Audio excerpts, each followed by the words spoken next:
저번 시간에 우리가 3장 앞부분 7절 특히 이하의 말씀을 특히 나누면서 출애굽 1세대의 실패한 역사를 오늘 히브리서 저자는 가지고 와서 인용해서 이야기를 전했었습니다.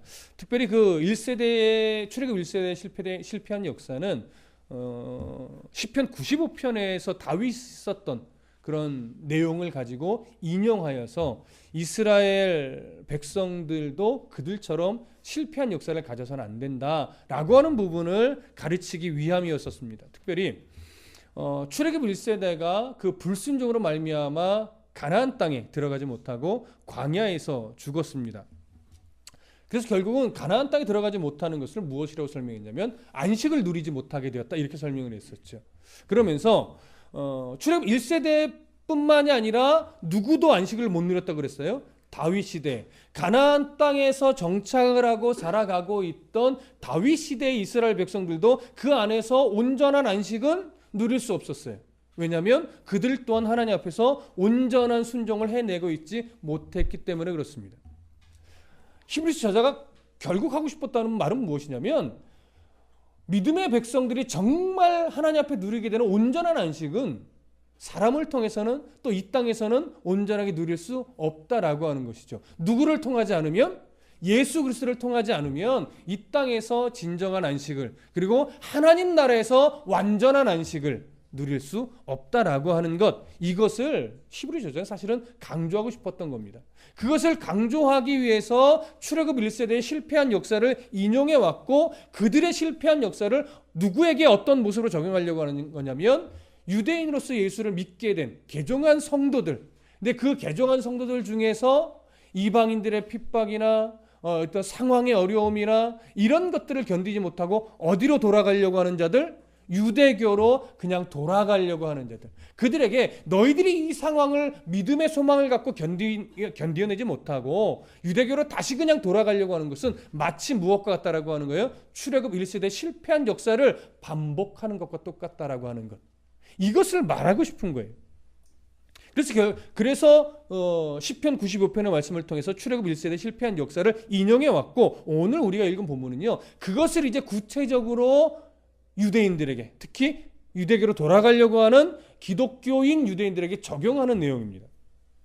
자, 그러면 12절 한번 보시죠. 자, 12절 다 같이 읽습니다. 시작. 형제들아, 너희는 삼가 혹 너희 중에 누가 믿지 아니하는 악한 마음을 품고 살아계신 하나님에게서 떨어질까 조심할 것이요. 자, 보십시오. 형제들아, 누구에게 하는 말일까요? 그냥 동족 유대인이 아니겠죠. 누구를 대상으로 형제들아 해요? 같은 믿음의 성도들. 근데 그 성도들 중에서도 어떻게 얘기하냐면 너희는 삼가 혹은 너희 중에 이렇게 말하죠. 믿음의 성도들 중에서도 유대교로 돌아가려는 마음을 품고 있는 성도들, 그들에게 이렇게 말하는 겁니다. 누가 믿지 아니하는 악한 마음을 품고 이렇게 말하죠. 자, 믿지 아니하는 악한 마음이란 건 뭘 말하는 거겠습니까? 쉽게 얘기하면 불신앙입니다. 근데 그 불신앙은 어떤 모습을 가지고 얘기하는 거예요? 유대교로 돌아가려고 하는 그 마음을 가지고 이야기를 하는 겁니다. 자, 그들에게 이렇게 이야기를 합니다. 악한 마음을 품고 살아계신 하나님에게서 떨어질까 조심할 것이요. 여러분, 이 부분을 조금 주의해서 보셔야 됩니다. 유대교로 돌아가려고 하는 기독교인이 된 유대인들, 그들은 유대교로 돌아갈 때 나는 하나님이 싫어, 유대교로 돌아갈래 이랬을까요? 그들에게는 여전히 누구를 믿는 믿음을 가지고 있어요? 그럼요. 기독교로 개종했을 때도 여전히 하나님을 바라보고 있어요. 유대교로 돌아가는 것도 여전히 뭐예요? 하나님을 바라보며 가는 거예요. 그러니까 그들 안에는 뭐가 있냐면 우리가 유대교로 돌아가는 게 뭐가 문제가 돼? 난 여전히 하나님을 믿고 있는데.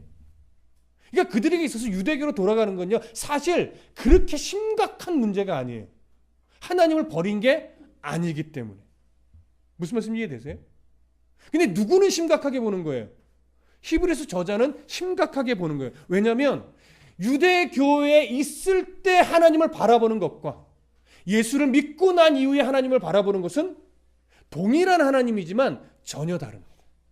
그걸 이제 히브리 저자가 설명을 해 나갈 겁니다. 자, 광야 시대를 보시면 실패한 역사를 가지고 있는 출애굽 1세대의 역사를 잘 보시면 그들이 직접적으로 하나님을 거절한 적이 있습니까? 우리는 하나님이 싫어요. 전혀 없는 건 아니에요. 그러나 보편적으로 하나님을 거절한 적은 없어요. 누구를 거절했어요? 모세를 거절했죠. 근데 하나님은 뭐라고 평가해요? 저들이 하나님을 거역한 것으로 평가를 하셨단 말이에요. 그 결과 결국은 출애굽 1세대는 가나안에 들어가지 못하고 광야에서 죽는 실패한 역사가 되어버린 겁니다. 그러면 예수를 믿은 영접한 그리스도인은 그 순간 이제 누구를 거역하면 안 되는 거예요? 예수 그리스도를 거역하면 안 되는 거예요. 예수 그리스도를 거역하면 결국 누구를 거역한 거예요?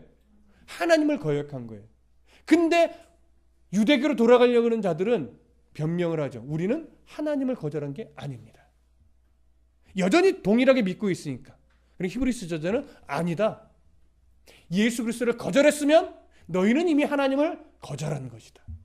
하나님을 거절했으면 너희들은 예수 그리스도로 인하여 완성되어진 그 안식은 누릴 수 없다. 그런 신약 시대가 된 이상, 예수 그리스도를 알게 된 이상 우리는 예수 그리스도를 통해서 하나님께 나아가야 되는 거죠. 구약 시대에는 모세를 통해서 하나님께 나아갔다면 이제는 예수 그리스도를 통해서 나아가는 거예요.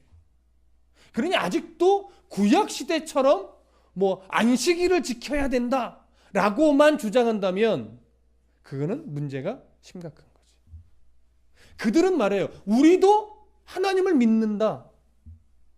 그러나 그들이 바라보는 하나님, 우리가 바라보는 하나님, 하나님이란 대상은 똑같을지 몰라도 그 안에 담겨진 신앙은 전혀 다른 거예요.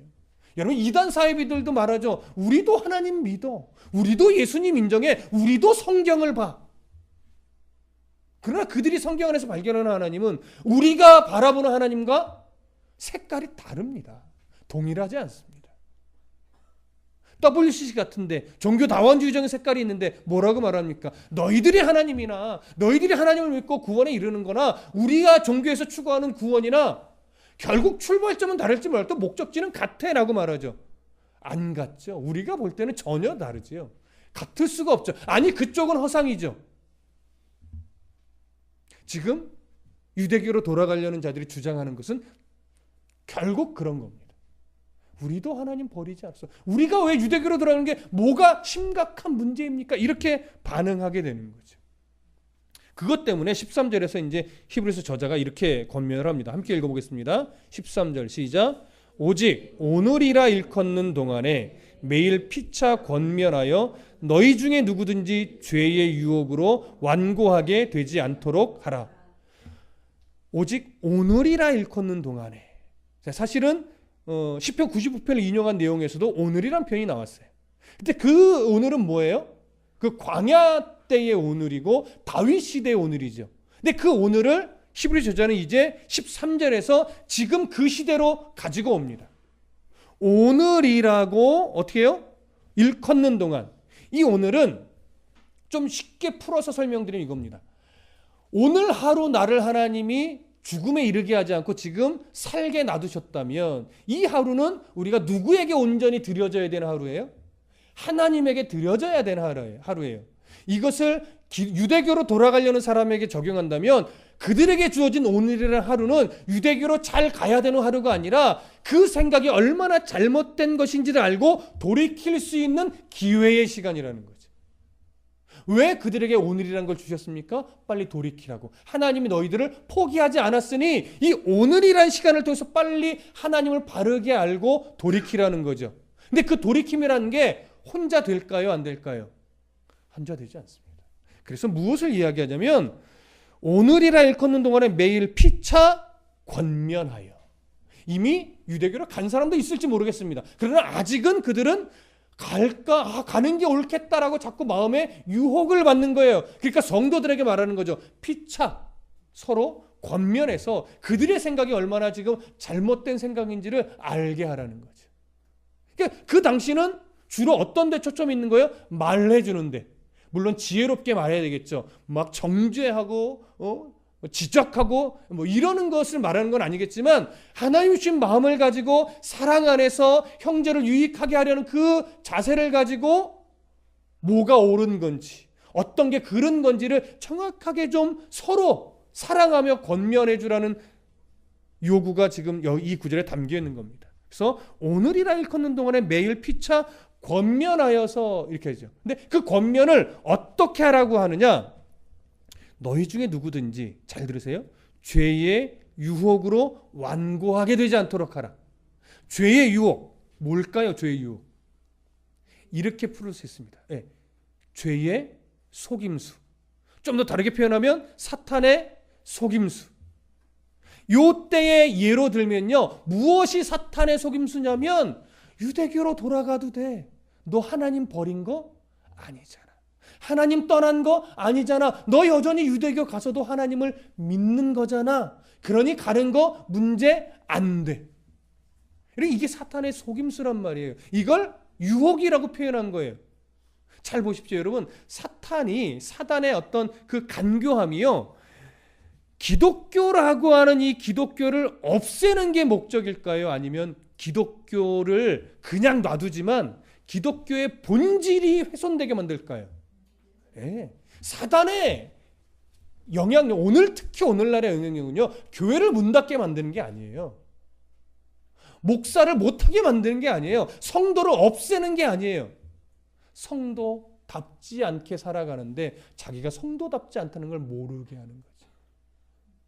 목회를 잘못하고 있는데 자기 욕심과 자기 목적과 자기 판단과 자기 어떤 그 재능과 이걸 갖고 목회를 하면서도 이 목회가 잘못된 것인지 모르게 만드는 거예요. 교회가 교회로서의 영향력을 상실했는데 규모가 커지고 사람이 많고 하니까 우리 교회는 하나님의 복받은 교회로 자꾸 착각하게 만드는 거예요.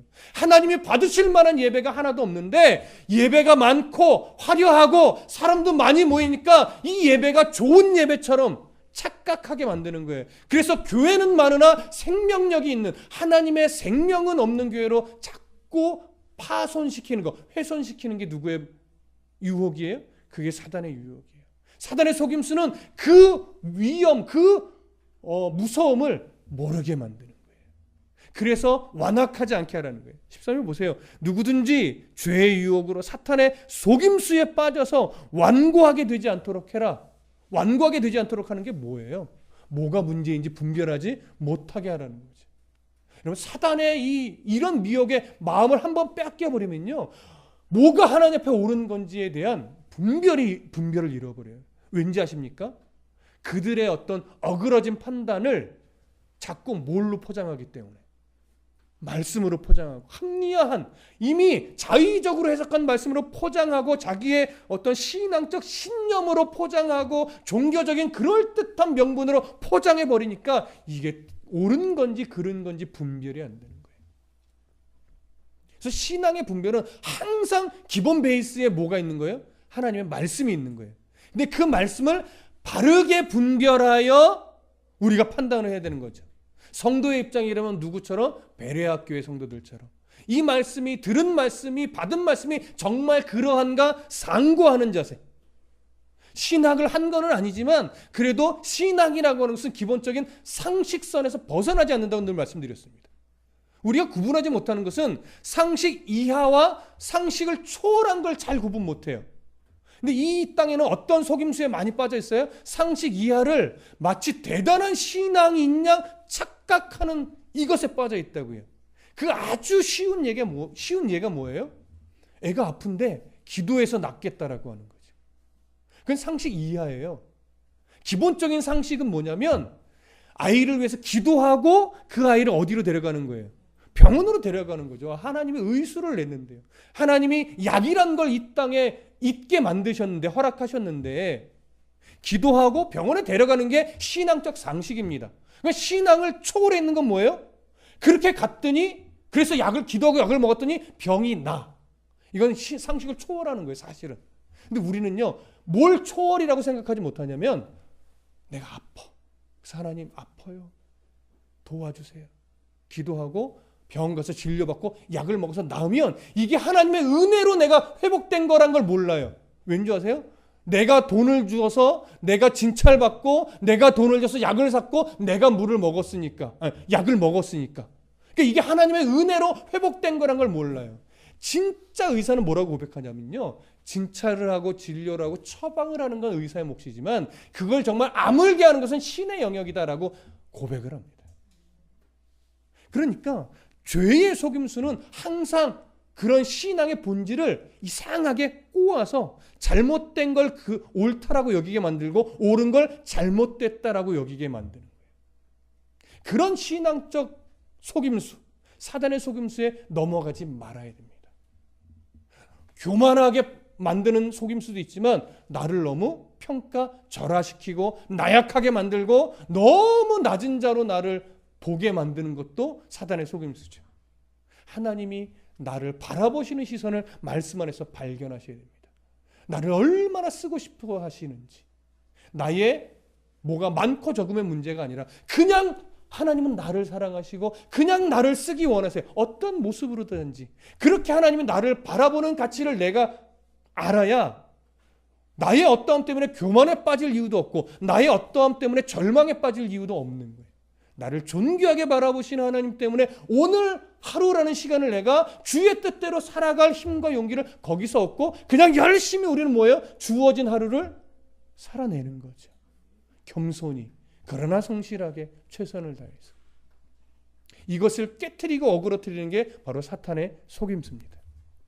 이것에 오늘 히브리서 저자는 거기서 빠지지 말아라. 거기 빠지지 않도록 서로 권면해줘라. 그래서 완악한 마음을 품지 않도록 도와줘라. 이것이 바로 성도가 성도를 위해 기도해 주셔야 하는 이유인 겁니다. 선교사님들이 늘 물질도 중요하지만 기도가 더 중요합니다라고 요구하는 게 이런 이유예요. 서로 피차 권면은 늘 입으로만 하지 않아요. 삶의 모습으로도 하는 거고요. 끊임없는 위하는 기도로도 하는 겁니다. 우리 안에 이런 것들이 평가절하되거나 이런 것들을 우습게 여기거나 이런 일이 없기를 소망합니다. 서로 간에 피차 권면함으로 이렇게 완고하게 되지 않으며 이런 죄의 유혹에 빠지지 않게 되는 그런 믿음의 백성들, 형제들이 다 되시기를 소망합니다. 14절 함께 읽겠습니다. 시작. 우리가 시작할 때에 확신한 것을 끝까지 견고히 잡고 있으면 그리스도와 함께 참여한 자가 되리라. 자, 그렇게 죄의 유혹에 죄의 속임수에 넘어가지 않게 되기를 서로 권면하도록 이야기를 하면서 히브리 저자는 이제 이 아주 중요한 거 하나를 이야기해요.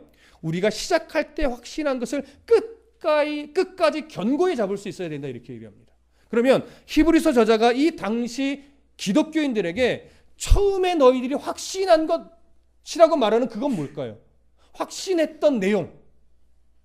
예수 그리스도가 우리의 죄를 위해서 이 땅에 성육신하셨고 우리의 죄를 위해 십자가에서 고난받아 죽으셨고 부활하시고 승천하셨다라고 하는 것이죠. 그리고 그분이 다시 오실 그때에 우리는 하나님 나라에 주님과 함께 어떻게 해요? 간다. 우리는 그 백성이 되었다라고 하는 것이죠. 그러니까 예수님의 속죄가 영원한 속죄이며 완전한 속죄라는 사실과 그 은혜를 덧입은 자로서 우리는 그 하나님 나라의 주님과 함께 들어간다. 들어가는 존재가 되었다라고 하는 이 사실, 이것을 처음 믿을 때 확신했단 말이에요. 그런데 환난과 어려움이 닥치니까 유대인 기독교인들 안에 일부가 무엇에 대해서 이 확신이 흐려졌어요? 예수 그리스도의 속죄가 영원하며 완전하다라고 하는 이 확신이 희미해졌어요. 그래서 자꾸 어떤 유혹을 받아요? 아무래도 내가 속죄 제사를 다시 드려야 되려나 봐. 그때 내가 그 말씀을 믿긴 믿었는데 이게 정말 영원한 속죄인지 잘 모르겠어. 이렇게 되는 거죠. 그래서 내 어떤 종교적 감성이 시원하려면 이 속죄 제사를 좀 드려야 될 것 같은 거예요. 마치 뭐예요? 교회에서 기도하면 뭔가 속이 안 시원하고 기도원에 올라가서 소나무 뿌리 하나 뽑아야 마치 속이 시원한 것 같은, 그건 그냥 내 종교적 카타르시스를 느끼는 거란 말이에요. 내 가정에서, 내 교회에서 내가 늘 살아가는 그 자리에서 하나님을 바라보고 기도하지 못하면 기도원 가서 기도하는 것도 의미가 없습니다. 기도원에서 기도하는 게 틀렸다라고 하는 건 아니에요. 기도원에 가서 난 기도원에 가서 기도해야 잘 돼. 이거는 뭔가 신앙이 건강하지 않다라고 하는 증거예요. 기도원에서도 하나님을 만날 수 있어야 되고, 내가 섬기는 교회에서도 하나님을 만날 수 있어야 되고, 내가 늘 잠을 자고 일어나는 나의 거처에서도 하나님을 만날 수 있어야 되고, 내가 늘 스트레스 받으며 일하는 그곳에서도 하나님을 만날 수 있어야죠. 내가 가는 어디든, 내가 주의 이름을 부르는 어느 곳이든 그것이 주님과 함께 있다면 가장 귀한 것이고 내가 기도할 수 있는 곳인데, 우리는 자꾸 내 종교적인 감성 때문에 오늘은 기도원에 좀 가야 되겠어. 이게 뭔 얘기예요? 뭔가 안 풀리는 거예요. 뭔가 답답한 거예요. 뭔가 지금 내가 살아가고 있는 이 자리에서 하나님을 못 만나는 것 같은 거예요. 그러니까 어디로 가고 싶은 거예요? 기도원에 가서라도 부르짖어 내 속을 시원하게 만들고 하나님을 만났다라고 하는 뭔가 느낌을 받고 싶은 거죠. 그게 건강한 건 아닙니다. 근데 하나님이 왜 놀라운지 아십니까? 그럼에도 불구하고 그 자리에서 만나줘요. 만나줘서 왜 만나주세요? 그 만남을 놓치지 말고 내려가서도 계속 만나달라는 거지. 너는 왜 꼭 산에 올라와서만 날 만나려고 하냐? 난 네 방에도 있고, 네가 예배하는 그 예배 공간에도 있고, 네가 그렇게 스트레스 받는 직장에도 나는 너와 늘 함께 있는데 거기서는 나를 못 느끼겠니? 무슨 말씀 이해되십니까? 그렇게 하나님을 잘 못 느낀다는 건 내가 조금씩 뭔가 내 영적으로 하나님을 바라보는 나에게 뭔가 문제가 있다는 걸 느끼셔야 돼요. 그래서 기도원으로 가라는 것이 아니라, 그러면 나는 그 주님을 만나려고 자꾸 어디로 가야 돼요? 믿음의 무릎을 꿇어서 나의 시선을 말씀으로. 하나님이 도대체 오늘 나에게 어떤 말씀을 주시는가? 말씀으로 내 시선을 고정시키고 그 안에서 바르게 하나님의 은혜를 찾고, 그러면서 하나님 앞에 내 마음을 내어드릴 때 내가 가는 곳 어디서든 우리는 주님을 느끼고 만날 수 있게 되는 겁니다. 그 확신. 그러니까 오늘 우리에게는 어떤 확신이 필요해요? 나는 오늘 직장에서 오늘 또 주님과 함께 일할 거야. 나는 오늘 공부하는 중에 주님의 은혜로 함께 하신 주님의 도우심을 받아서 난 주님과 함께 오늘도 공부해. 난 오늘 주님과 함께 예배하고, 난 오늘 주님과 함께 식사를 하고, 난 오늘 주님과 함께 여행을 하고. 그 주님과 함께라는 게 얼마나 복된 겁니까? 그렇죠? 어디서든 주님과 함께 할 수 있는 그런 은혜를, 그런 믿음의 수준을 여러분 말씀 안에서 계속 발견해내시고 잊어먹지 않으려고 애쓰셔야 할 겁니다. 그 확신한 것을 끝까지 견고히 잡고 있으면 그리스도와 함께 참여한 자가 되리라. 여러분, 이 부분을 좀 조심해야 될 게 있습니다. 자칫 이 부분을 어떤 구원에 관한 교리를 가르치는 것으로 보시면 안 됩니다. 이 부분은요, 지금 그리스도와 함께하는 예수 그리스도의 영원한 완전한 속죄와 하나님 나라의 백성이 되었다라고 하는 이 사실에 대해서 확신을 잃어버리고 있는 자들에게 그 확신을 가져야 된다. 이걸 강조하기 위해서 간절한 마음을 표현한 거예요. 그러다 보니까 자꾸 어떻게 표현이 돼요? 마치 그리스도와 함께 참여하는 하나님 나라의 백성이 되기 위한 조건처럼 표현이 된단 말이에요. 그래서 우리가 시작할 때 확신한 것을 끝까지 견고히 잡고 있으면 이렇게 되죠. 그러면 그리스도와 함께 참여한 자가 됩니다. 이건 뭐예요? 어떤 마음이에요? 이건 교리로 지금 제시하는 것이 아니라, 너희들 그걸 제발 좀 놓치지 마. 하나님 나라의 백성이라면 이런 마음을 끝까지 잃어버리지 않는 흔적이 일어나는 게 마땅해. 왜 이 고난 때문에 자꾸 어려움 때문에 이 확신을 놓치고 엉뚱한 데 마음을 뺏기고 있니? 그 마음을 세연하지 못해서 주님 오실 때까지 네가 이 자리로 돌아오지 않으면 결국 어떻게 된다는 거예요? 그날은 못 간다는 거죠. 이건요, 어떻게 보면 당연한 거예요. 주님의 오실 때까지 잘못된 마음을 돌이키지 않으면 주님 나라 못 가지요. 근데 우리는 뭘 압니까? 하나님이 그렇게 내버려 두지 않는다는 사실을 알아야죠. 그러니까 이게 같이 가야 돼. 근데 이 부분을 못 보고 그냥 문장에 있는 내용만 보면 마치 이것이 구원의 교리처럼. 그래서 믿음의 신앙을 끝까지 견고하게 붙잡지 않으면 중간에 구원이 취소될 수 있다라고 하는 그런 것으로 발전할 수 있다고요. 이건 그런 의미의 내용이 아니에요. 무슨 말씀 이해되시죠? 그래서 오늘 우리가 예수 믿는 백성이라면, 우리가 늘 놓치지 않으려고 몸부림쳐야 되는 게 뭐예요? 내가 확신했던 그 말씀, 예수 그리스도의 영원한 속죄와 하나님 나라의 백성으로서 내가 신분이 이제 바뀌었다라고 하는 것. 그 하나님이 나를 언제나 동행하시고 언제나 나를 응원해 주시고 내가 잘못됐을 땐 교정해 주시고, 그래서 끝내 하나님의 자녀다운 성도로 하나님이 만들어내신다는 사실을 우리가 확신하는 거예요. 그러니까 때로는 어떻게 해요? 고난 중에 뭘 배울 수 있어요?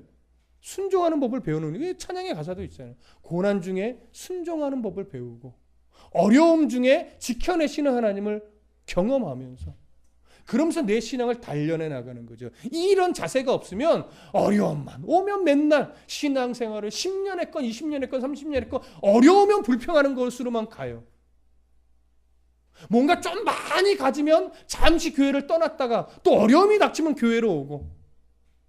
무슨 말씀 이해되십니까? 이런 어린아이 같은 신앙이 계속 반복되는 거예요. 뭐가 없으니까. 하나님을 신뢰하는 이 싸움을 전혀 안 하니까. 아무리 신뢰하는 싸움을 해도 우리는 위축되기도 하고 절망하기도 하고 때로는 불평하기도 하고 때로는 교회를 떠나기도 해요. 근데 그러한 과정이 쌓이고 쌓이면 이제 다듬어지고 교정이 되어지고 이제는 흔들리지 않는 신앙으로 조금씩 가는 거예요. 근데 아무리 신앙생활을 오래 해도 이게 전혀 변하지 않는 사람이 있어요. 왜 그래요? 이 싸움을 안 하는 거예요. 교회는 떠날 수 없는데 이거죠. 나는 하나님은 버릴 수 없어. 근데 세상은 여전히 안 놔. 그럼 신앙이 안 자라죠. 뭘 배워요? 떠날 수 없는 그 하나님이 나를 만져가시는 대로 내 삶을 내어드리다 보니까 나의 교만함도 때로는 꺾여져 가고 때로는 나의 어떤 나약했던 모습은 또 강해지기도 하고, 이러면서 흔들리지 않는 신앙으로 점차 가는 거예요. 그 싸움이 어디서부터 오는 거예요? 처음에 믿을 때 하나님이 나를 얼마나 사랑하시는지 내가 깨닫고 나서 기뻐했던 그 믿음, 확신했던 믿음, 이걸 계속 되새기는 거지. 환난이 와도 어려움이 와도 그러면서 내 안의 신앙을 계속 하나님 앞에서 차곡차곡 세워져 가는 겁니다. 이 씨름을 우리가 해내려고 몸부림칠 때 우리는 세상 속에서 무엇을 증거하는 자가 되냐면 그리스도의 백성이라는 것이 증명하는 자가 되는 거예요. 오늘 14절의 말씀은요, 그런 의미로 보시면 되는 겁니다. 그렇게 성숙해져 가는 것. 자, 15절 다 같이 읽겠습니다. 시작. 성경에 일렀으되 오늘 너희가 그의 음성을 듣거든 경노하시게 하던 것 같이 너희 마음을 완고하게 하지 말라. 오늘 히브리서 저자의 간절한 마음이 이 구절에 한 번 더 드러납니다. 오늘 너희가 그의 음성을 듣거든. 오늘이라는 표현이 이제 세 번째 반복이 되는 건데, 오늘 너희가 그의 음성을 듣거든 무슨 마음이겠어요? 출애굽 1세대에 실패한 그 역사가 오늘 너희들에게 교훈으로 주시는 하나님의 음성으로 이제 들리거든, 이런 말이죠. 오늘 혹시 마음이 좀 절망스럽고 위축되고 힘들어했던 분이 있다면 오늘 이 말씀을 통해서 나에게 일어나라고 하는 하나님의 음성으로 들리거든, 이렇게도 적용이 되는 거예요. 혹시 교만에 막 빠져있던 성도가 있다면 오늘 이 말씀이 교만을 꺾으라는 하나님의 음성으로 들리거든, 이렇게도 적용할 수 있는 거죠. 하나님이 그 상황마다 주시는 말씀이 내게 주시는 말씀으로 오늘 들린다면 그럼 어떻게 하라는 거예요? 그들처럼 하나님을 경노하시게 하지 말라는 거죠. 그들이 마음을 완고하게 먹고 자꾸 하나님 앞에서 모세에게 불순종하는 모습으로 하나님을 대적하는 그런 어리석은 완고함을 가지고 있던 것처럼 너희들도 그런 완고함을 가지면 안 된다라고 하는 거죠. 결국 어디로 가지 말라는 거예요? 유대교로 돌아가지 말라는 겁니다. 유대교로. 이 부분을 명확하게 하기 위해서 이제 오늘 히브리서 저자는요, 세 가지의 질문과 대답을 함께합니다. 이걸 자문자답이라고 하죠. 세 가지의 자문자답을 스스로 해갑니다. 왜냐하면 아까도 얘기했지만 이들은 자꾸 뭐라고 변명해요? 나는 하나님을 버린 게 아니에요. 유대교로 돌아가는 게 뭐가 문제입니까? 이렇게 얘기를 하니까 그 부분을 이제 명확하게 한 번 더 짚어줍니다. 자, 16절부터 18절까지 읽어보겠습니다. 시작. 듣고 경노하시게 하던 자가 누구냐? 모세를 따라 애굽에서 나온 모든 사람이 아니냐? 또 하나님이 40년 동안 누구에게 노하셨느냐? 그들의 시체가 광야에 엎드러진 범죄한 자들에게가 아니냐? 또 하나님이 누구에게 맹세하사 그의 안식에 들어오지 못하리라 하셨느냐? 곧 순종하지 아니하던 자들에게가 아니냐. 자, 세 가지 자문제다. 첫 번째 뭐예요? 16절이죠. 듣고 경노하시게 하던 자가 누구냐?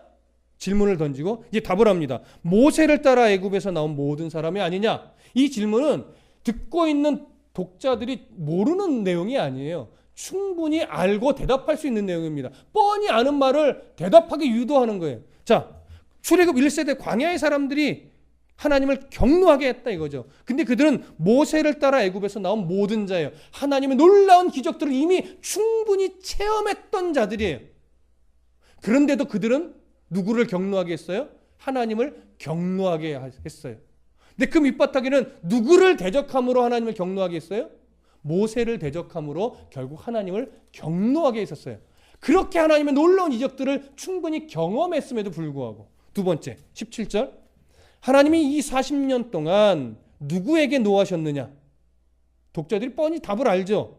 그들의 시체가 광야에 엎드러진 범죄한 자들에게가 아니냐. 자, 40년 동안 광야에서 연단을 받았지만 끝내 이들은 어디에 못 들어가요? 가나안 땅에 못 들어갔어요. 그리고 광야에서 결국은 죽음을 맞이했습니다. 근데 그 죽음을 맞이한 자들은 뭐라고 표현하냐면 범죄한 자들이래요. 결국 이들은 광야 40년 내내 하나님 앞에 스스로의 어떤 불신앙들을 자복해내지 못하고 조금만 무슨 일이 생기면 뭐 하던 자들이에요? 불평하고 조금만 어려움이 닥치면 모세를 원망하고, 그래서 결과적으로 하나님은 하나님을 대적한 것으로 여기는 거죠. 그래서 이들은 결국 광야의 범죄한 자로 그냥 죽음을 맞이하게 됐습니다. 여기서 조심할 것, 광야에서 죽은 것을 천국과 지옥을 구분하는 내용으로는 판단하지 마십시오. 그것과는 좀 다른 부분입니다.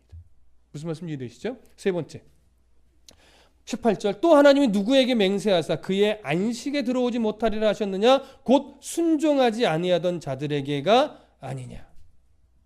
순종하지 않은 그들, 광야에서 죽은 그들에게 하나님이 맹세하면서 뭐라고 말했던 거예요? 너희들은 안식에 들어갈 수 없다 이거죠. 이들에게 있어서 안식은 뭡니까? 가나안 땅에 들어가는 거죠. 그러나 여러분, 가나안 땅에 들어가는 것이 안식이 아니라는 건 우리는 압니다. 이때 광야, 그러니까 애굽에서 나와 약속의 땅으로 가는 목적이 있었기 때문에 일단 1차적으로 이들에게 안식은 가나안 땅에 들어가는 거지만, 여러분 가나안 땅에 들어가서 해결됐습니까? 안식이? 아니잖아요. 하나님은 가나안 땅에 들여보내신 이유가 크게는 두 가지예요. 이들을 통해서 가나안 땅에 하나님을 대적하던 수백 년간 하나님이 주신 기회를 저버리고 우상을 숭배하며 악한 민족으로 살았던 그들을, 이 이스라엘 백성을 통해서 뭐 하는 거예요? 하나님이 심판하시는 거예요. 그들을 심판하셔서 뭐 하는 거예요? 내쫓고 산당을 불태우고 우상들을 찍어버리는 이 사명을 주셨죠. 그러므로 해서 두 번째, 그 땅을 어떤 땅으로 만드는 거예요? 이들이 정착하려고 보는 것이 아니에요. 하나님의 통치가 이루어지는 땅으로 너희들이 만들어내라 이거죠. 그 통치 안에서 살아가는 거예요. 그러면 안식을 누리는 거죠.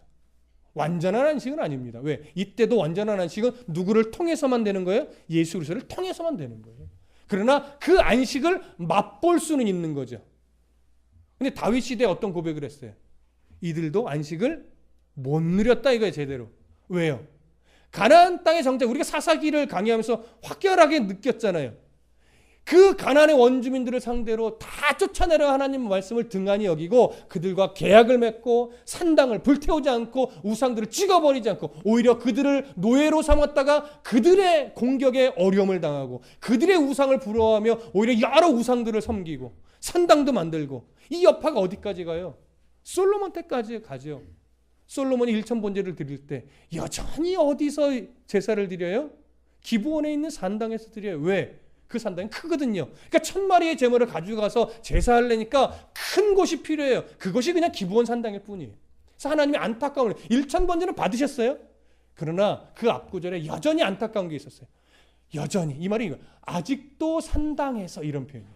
그러니까 하나님이 솔로몬의 1000번제 제사 중에 정말 아쉬워했던 게 하나예요. 너희들은 왜 우상을 섬기던 이 자리에 와서 나한테 제사하냐? 네 제사는 내가 받기는 맞는데 이 장소는 내가 마음에 안 든다. 야, 이게 그 뉘앙스에 담겨 있는 겁니다. 그것마저도 온전히 뿌리 뽑고 오히려 전혀 새로운 곳에서 하나님만을 위한 단을 쌓고 제사했으면 하나님이 얼마나 기뻐하셨을까요? 그것이 바로 광야의 백성들이 놓친 겁니다. 하나님 앞에 하나님의 마음을 제대로 모르니까 불신앙으로 불순종으로 어그러진 말로 모세를 대적하며 끝내는 하나님을 대적하니까 하나님이 본보기로 그들을 약속의 땅에 들여보내지 않으신 거예요. 그럼 여러분, 오늘 우리는 이 땅에서 어떻게 안식을 맛볼 수 있습니까? 일단은 우리가 이 땅에서 안식을 누릴 수 있는 비결은 하나예요. 첫 번째, 정말 온전한 완전한 안식을 누릴 하나님 나라의 소망이 내 안에 있어야 됩니다. 하나님 나라에 대한 소망이 내 안에 없는데 이 땅에서 그 안식을 누릴 수 있어요? 없죠. 하나님의 나라에서 완전한 안식을 누리게 될 그 소망이 내 안에 먼저 살아 있어야 돼요. 내 안에 그게 살아 있으려면요, 예수 그리스도의 재림에 대한 어떤 대망, 소망이 내 안에 살아 있어야 돼요. 근데 우리들의 삶은 뭐예요? 예수님이 언제 오시든 말든 별로 무관심한 그런 신앙생활을 살죠. 그러고서 내일 오신다면 아직 안 된다고 하죠. 왜? 할 일이 너무 많아서. 결혼도 안 해봤으니까. 뭐 이런 것들. 그러니까 사실 우리는요, 예수님이 내일 진짜 오신다 그러면 당황할 사람이 꽤 많아요. 근데 놀랍게 저도 그래요. 왠지 아세요? 아직 강해야 해볼 게 많아요. 아직 성경 설교도 못 해본 게 많은데 벌써 오시면 안 된다고 이럴 것 같은 거예요. 그게 옳다는 게 아니고. 우리는 거룩한 명분부터 세상적인 명분까지 합쳐서 예수님이 내일 오시면 왠지 반가워하지 않을 사람 많단 말이에요. 주님 어서 오시옵소서 마라나타 찬양하며 외치긴 하는데 알았어 내일 갖게 하면 근데요 이렇게 반응할 사람이 너무 많아요. 왜 그래요? 하나님 나라가요 진짜 우리들의 소망이 되어 있지 않아요. 여러분 잘 들여보십시오. 여러분 정말 하나님 나라의 소망이 여러분들 안에 진짜 나의 소망으로 자리 잡고 있습니까? 저는요 거의 보지 못했습니다. 그런 사람들. 그건 사실은 어려운 일이에요. 근데 언제 되냐면 이 땅에서 삶을 살아가며 여러 풍파들을 겪어내면서 내게는 정말 하나님밖에 없구나를 여실하게 내가 깨달을 때, 그래서 내게 하나님 나라의 소망이 없으면 나는 죽은 자와 같구나, 이걸 믿음의 실제 고백으로 내가 드러내질 때 비로소 하나님이 예수님께서 내일 오신다 할 때 내가 기쁘게 그날을 맞이할 수 있게 돼요. 근데 그 풍파들을 아직 겪지 않은 성도들은요, 주님이 내일 오시는 게 좋은 일이긴 한데 이게 분명히 내가 슬퍼하면 안 되는 일인데 왠지 반갑지 않게 돼요. 그러니까 하나님 나라의 소망을 정말 여러분 가질 수 있도록 하나님 앞에 기도하시며 내 인생 속에서 나는 하나님밖에 없는 존재이구나를 여실하게 여러분 배우셔야 됩니다. 그러고 나서 그 하나님 나라에 대한 가치관을 가지고 오늘 이 땅에서 삶을 살아가게 되면 말씀 안에 하나님을 알아가는 지식으로 날마다 새로워진 걸 경험하며 살아가다 보면 내게 주신 하루하루에 하나님 나라의 그 안식을 경험하며 맛보며 살아가는 거예요. 물론 오늘 맛보고 내일 맛 못 볼 수도 있어요. 한 달 동안 맛 못 보다가 또 어느 날 하루 맛볼 수도 있어요. 그러나 그렇게 하나님 나라를 조금씩 맛보며 우리는 하나님 나라에 대한 분명한 소망이 확실해지는 가운데 살아가는 거예요. 그게 성도의 삶입니다, 여러분. 성도의 삶이라는 걸 너무 거창하게 바라보지 않으셔야 돼요. 하나님은 그냥 연약한 내 삶의 그 한 걸음에 초점을 맞추고 계신단 말이죠.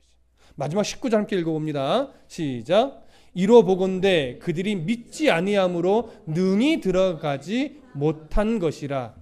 저 마지막입니다. 저 보세요. 19절 이렇게 결론을 해요. 이게 참 놀라운 거예요.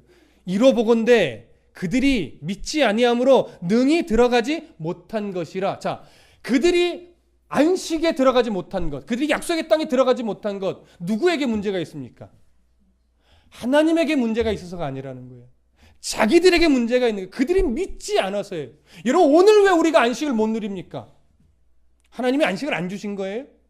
하나님이 은혜를 안 주신 거예요? 하나님이 날 외면하시는 거예요? 아니란 말이에요. 오늘 우리가 하나님의 나라를 맛보지 못하고 오늘 우리가 마음의 기쁨과 평안을 누리지 못하는 건 내가 하나님을 바르게 보지 못한 탓이요, 내가 하나님 나라의 소망을 분명히 갖지 못한 탓이요, 내 안에 예수 그리스도의 그 구원의 확신과 주님의 나라를 지키시고 인도하신다라고 하는 이 신뢰가 아직 굳건하지 않아서 그렇습니다. 그러니까 불안한 거죠. 그러니까 걱정에 매이는 거죠. 그러니까 염려에 사로잡히는 거죠. 그들이 믿지 아니하기 때문에. 그래서 능히 못 들어갔어요. 여러분, 오늘 이 말씀이 우리들 안에 오늘 하나님의 음성으로 들린다면 다시금 우리는 피차 권면하는 자세로, 물론 내가 나를 권면할 수도 있지요. 어떻게 해요? 이제는 정말 하나님 나라의 안식을 하루하루 누리며 살자. 어떻게? 말씀 안에 나를 새롭게 함으로.